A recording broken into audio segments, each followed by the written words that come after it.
ঠিক ঠিক না, চিল মিল্ক পার্ক। দেখো আমি হতেই পারি না এটা। আমি আর উসমান বাড়ি থেকে খেয়ে দিয়ে বার হয়ে গেছি।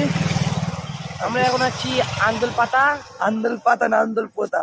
আজকে সেই লাগছে তাই না ভাই? হ্যাঁ ভাই। তো দেখো নেক্সটে কি হয়, ভিডিও তোমরা পুরো দেওয়া যাক নাকি? হ্যাঁ দেওয়া যাক নাকি? আমরা আন্দোল পোতায় পৌঁছে গেছি। চারিদিকে দেখো খুব সুন্দর জায়গা, ভালো লাগছে উসমান? হ্যাঁ খুব ভালো লাগছে। তো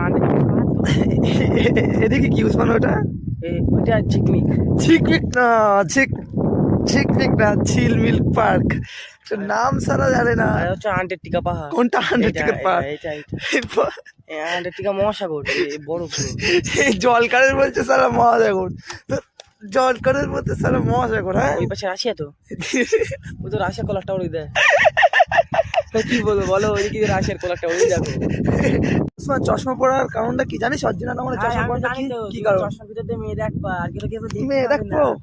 অরিজিনাল কথা হলো, রাস্তায় আসতে গেলে বিশ্বাস করো এত পরিমাণে ধুলো, যে কারণে চশমা না পরলে কিছুই দেখা যায় না। আগের দিন এসে ফেসে গেছিলাম, তাই উসমানকে বললাম যে চশমাটা নিয়ে আয় বাড়ি থেকে, চশমা পরে যাবো আজকে। বাড়িতে মেয়েরা বুঝতে পারবে না, তুমি সালা তোর মারবো সালা, ভালো কথা বলা। উসমান একটা কি সত্যি?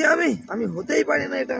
সত্যি আমি হতেই পারি না এটা। সত্যি আমি না, এটা অন্য কেউ, এটা আমি হতেই পারি না।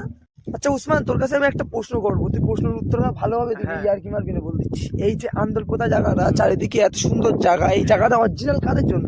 এক হচ্ছে যারা গাঁজা মদ খায় তাদের জন্য, আর এক হচ্ছে গার্লফ্রেন্ড বয়ফ্রেন্ড ওদের জন্য, আমাদের জন্য না এই জায়গাটা। তা আমাদের কি করা উচিত? সুসাইড করা উচিত নাকি? তাই কি করবো আমরা তাহলে? এই পুকুরে ডুবে মরি যাবো।